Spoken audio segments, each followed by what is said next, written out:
Namaste, friends. Today we have shared a few words from the writings of the mother on death. Death is an entity which is so inevitable to every one of us.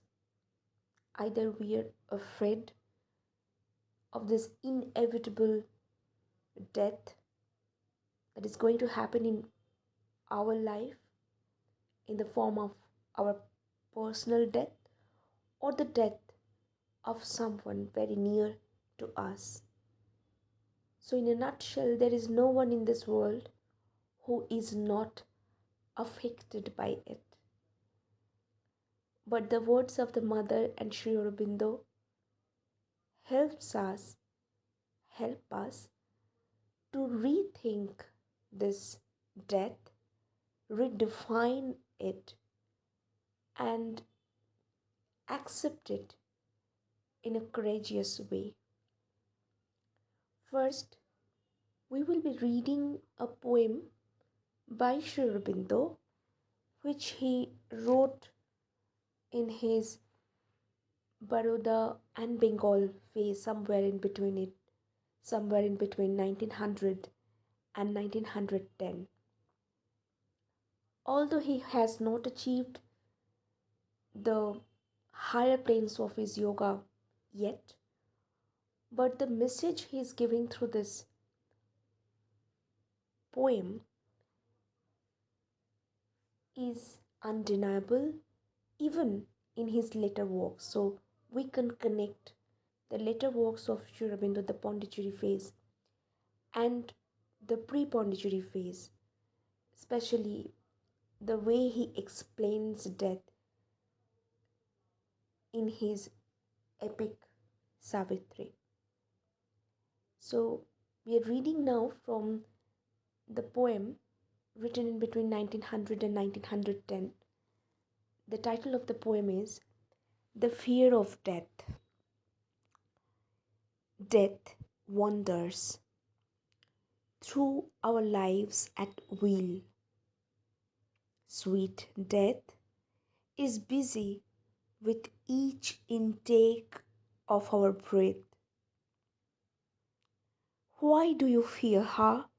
Lo, her laughing face, all rosy with the light of jocund grace. A kind and lovely maiden, culling flowers in a sweet garden, fresh with vernal showers. This is the thing you fear, young portress bright, who opens to our souls the worlds of light. Is it because the twisted stem must feel pain when the tenderest hands its glory steal? Is it because the flowerless stalk droops dull and ghastly now that was so beautiful? Or is it the opening portal's horrid jar that shakes you, feeble souls of courage bear? Death is but changing of our robes to wait, invading garments at the Eternal's gate.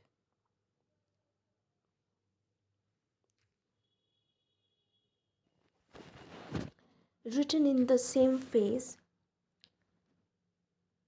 we find another poem under the title Life and Death. Life, death, death, life.